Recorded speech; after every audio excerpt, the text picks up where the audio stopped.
Hey guys, it's Kelly Meyer, licensed and certified pediatric speech-language pathologist, and welcome back to the Speech Scoop YouTube channel. I am so happy that you're here today. Make sure to find me on Instagram at the Speech Scoop. That's where I answer a ton of DMs that you send, and also I post tips, tricks, strategies, and techniques for working with your little one at home. And also make sure to check out all of our downloadable courses where I have joined a collaborative of other therapists, another speech-language pathologist, and another occupational therapist from the Bloom and Shine group, and so I will put all those links down below. And so those are super cheap parent courses that you can take on a ton of really important parent concepts to target with your little one. Okay, so now that all of that is out of the way, also make sure to check out all of our parent-friendly resources that are downloadable on Teachers Pay Teachers at the Speech Scoop, and as well as on our Facebook page.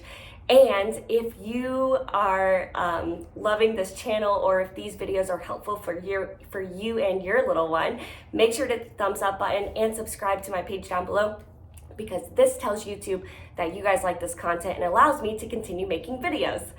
Okay, so now that all of that is out of the way, we are ready to dive into it. And so this is actually a question that I didn't realize I didn't have a video on yet. So I am pumped that I am getting to go over a brand new concept, a treatment strategy for all of you, because I get this question a lot. So how can I teach my child to understand and answer WH questions? And so first of all, what is a WH question? A WH question is what, when, where, why, how. And so the first concepts that are super important is what, where, and who. Those are all super important concrete concepts. So that is what I'm going to recommend that we start learning first, and I will walk you through exactly how to teach your child to understand these questions and answer these questions. So there are prerequisites for this skill, just like there are for anything in life, right? We have to learn how to walk before we can run. We have to learn basic math before we can do algebra. So this is the same thing. So make sure your child has already met and mastered all of the 11 pre-linguistic skills that children learn before talking. And so I did do an entire video on that. So if you're watching this video, check out this video first and then come back to me. Okay, number 2, your child should have at least 50 words. And so this could be on their AAC device or verbally, like in expressive language. So that's another prerequisite. And also understanding and answering yes and no questions. So if your child can understand and answer yes and no questions, here's the visual. I do have this that's downloadable on our Teachers Pay Teachers store. So make sure to check that out and grab this visual if you don't already have it. So this would be a question like, is this a hairbrush? Yes or no. So if your child is not able to understand and answer those questions first, either verbally or gesturally or using ASL signs, however your child communicates, then they are not quite ready to work on a WH question yet. And so, but this is a concept that I work with a lot of children who have a speech or language delay on. And so because it's important, because it's a lot of object functions and object permanence. And so usually, typically in developmental order, we see a child understanding and answering WH questions around 24 to 36 months of age. And so this is for a typically developing toddler. However, if your child has a speech or language delay, what happens in language development is that if they are stuck or a little bit delayed on learning a pre-linguistic skill or a skill that came before this one, they will be delayed in reaching all of their skills. So they are still going to go in order. They are still going to understand these concepts, but they are going to happen later than that developmental period. Typically, we start to see kids answering WH questions between 24 and 36 months because they're able to string words together at that point. And so we know you have to have words in order to string them together. We know that you understand words in order to use words. And then also, your child is starting to decrease echolalia. And remember, echolalia is where your child is repeating options or questions back to you. So typically, children start to pick up on how to string words together spontaneously and bring their own thoughts to life in understanding their wants, needs, thoughts, and ideas. And so that's where they're really starting to be able to pick up on these concrete language concepts like WH questions. So I'm going to give you the top 7 tips first, because that way I go in order, and then I'm gonna walk you through some examples of how to do it. So number one, whenever you are teaching these concepts, make sure you are making it fun. Why? Because otherwise, who cares, right? If it's not fun, your child's out of here and it's over. And so number two, I like to make it meaningful to the child. And so what is something that your child is already playing with that you can incorporate? Like, or is your child hungry? And you can say, what do you want for lunch? Orange or applesauce? And so I'm already getting ahead of myself with one of these other tips. So number one, make it fun. Number two, make it meaningful for your child, whatever their interests are, whatever their favorite snacks are. That's definitely what we should use. Number three, make sure that whenever you're asking a question, you're using your vocal intonation and your varying pitch and tone. So I might say like, did you go to the store today? And so you might notice that my voice at the end naturally rises. And so whenever we ask a question, our voice naturally rises. Make sure your voice is rising whenever you're asking your child questions, because this automatically draws their attention to, wait a second, this sounds different than mom just saying, apple, eat apple, right?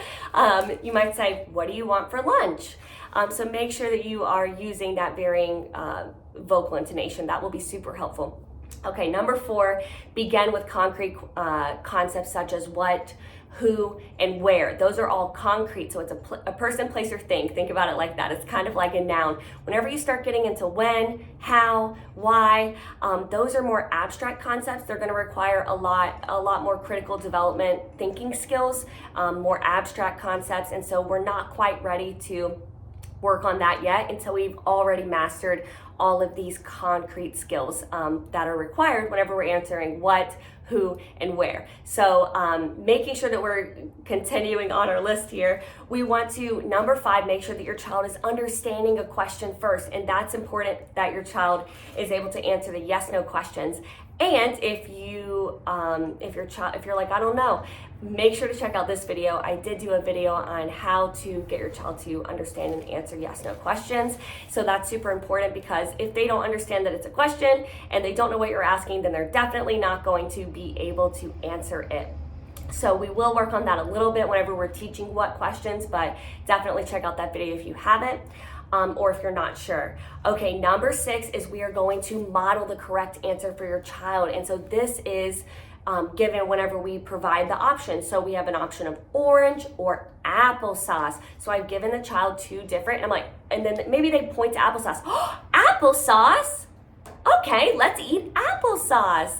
And then I'm saying the word over and over again, and that is increasing a child's ability to make the correlation between the object and the word that you're saying. So we're trying to pair those two together. That's why gestures are one of the earliest indicators of speech and language skills, because a gesture like this, we automatically know might mean where did it go, or where are you, or I'm looking for something, or I don't know where something is. So a gesture does represent, it's a symbolic representation of a word. And so we're looking at important gestures in development.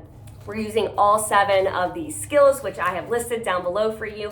And also, I'm gonna dive right into it. Okay, so this is how to target what, who, and where. So number 1, start with what. And I do like to start with object functions a lot, and I will do this during play. So if your child is playing, like let's say they're playing with little people, right? So your child has, I've just got a variety of things here, so bear with me. So your child is playing with their dolls, or with their cars, or with their LOLs, right? And they are playing, and we might say, the doll wants to drive. What can we drive? Are they gonna drive the bull or the van? And you could even be silly and say, let's drive the bull. No, we don't drive the bull. We can drive a van. Vroom, vroom. And then I'm gonna show them model over and over again. So what do you drive? That's the concept that we're working on here. We can move into what do you shake? What do you drink out of? Or like, I'm hungry. What do we need to eat? Do we need plate or a hat? You see that gesture there? Like, I'm thinking, right? You knew that I was thinking. Okay, and so, we need a plate. You're hungry. We need plate. And so later developing skills we'll get into after your child has met, like, what do you want to eat? What do you use to eat? What do you use to drink? You can use it with baby. Baby's thirsty. Let's give her a drink. What do we need to give baby drink? Do we need fork or cup? Oh, cup. Yes, let's give baby drink. Drink from cup. You drink out of cup. And I'm modeling it, but your child's actually listening and paying attention because, again, I'm joining them in their interests and it's important to them. If you're like, my child doesn't play with any of those things that you just listed, bring your child along with you for your daily routines, like sweeping or mopping, like, oh, I need to sweep. What do I need? And so I love the little Melissa and Doug playset, and I will put that link down below. And you would just not believe how many kids just want to do exactly what mom and dad are doing, right? They want to sweep, they want to mop, they want to clean. And so working on the WH questions while you're including them in your daily routine with your actual Swiffers. Before you grab the Swiffer, ask them what we need. Do we need bubbles to sweep? No. What do we do with bubbles? We blow. And then if I'm blowing bubbles, instead of just saying it one time, I'm going to do the same thing over and over again. I'm going to say, open. Okay. 1, 2, 3. Blow bubbles. Yay. I blew bubble. Blow bubbles. Yay. Pop. And so we could do, what do we pop? Things that are important to your child. What do we drink? Like, I'm thirsty. What do we need to drink? We drink juice. You're right. And so really just working on the what questions with the functions. Those are going to be your number one. If you're cooking, those are going to be your number one thing. If you're cooking, right, you're like, mommy needs to stir. What do I need to stir? Brush or spoon? You stir with spoon. Good job. You stir. You can work on stirring. So now I'm teaching functions. I'm asking and answering WH questions. Anytime your child looks at you, go ahead and provide that response for them. So that's the modeling aspect. Number 2, we're going to move into who questions. So this needs to be like the most important people. This isn't like who takes care of animals on the farm, the farmer. Because your child doesn't care at this point, right? They're just now learning these skills. Guess who they care about? Mama, right? They care about mama. They care about mama, dada, grandma, grandpa, whoever it is. That's who they care about. So I like to play, who is it? It's mama. And you're going to have a picture of these people, or if you have those people there, that's even better, because using actual objects is so much more meaningful to a child than using a flashcard, right? And so much more fun and engaging. And so like if you're hiding, we could say like, oh, hide, hide.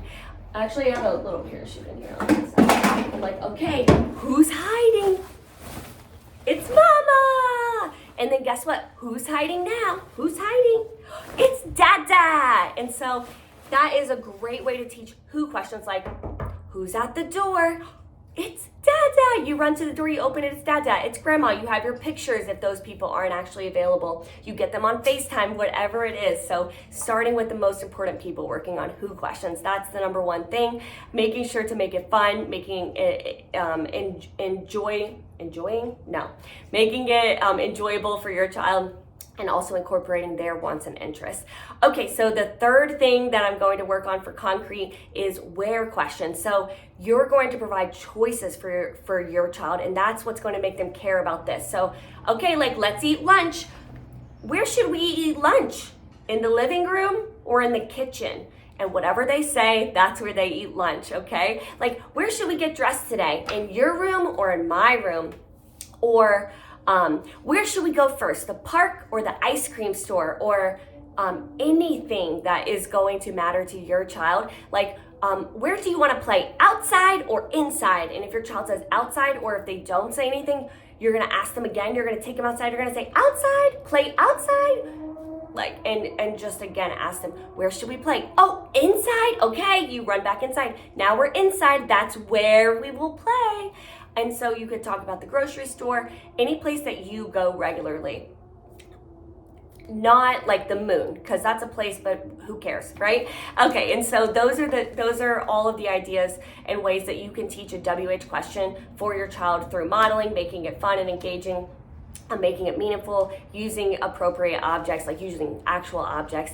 And then later we can move into the why and how questions, because those are more developmental, in meaning that they are using critical thinking skills because they have to go over time. So time is a relative concept.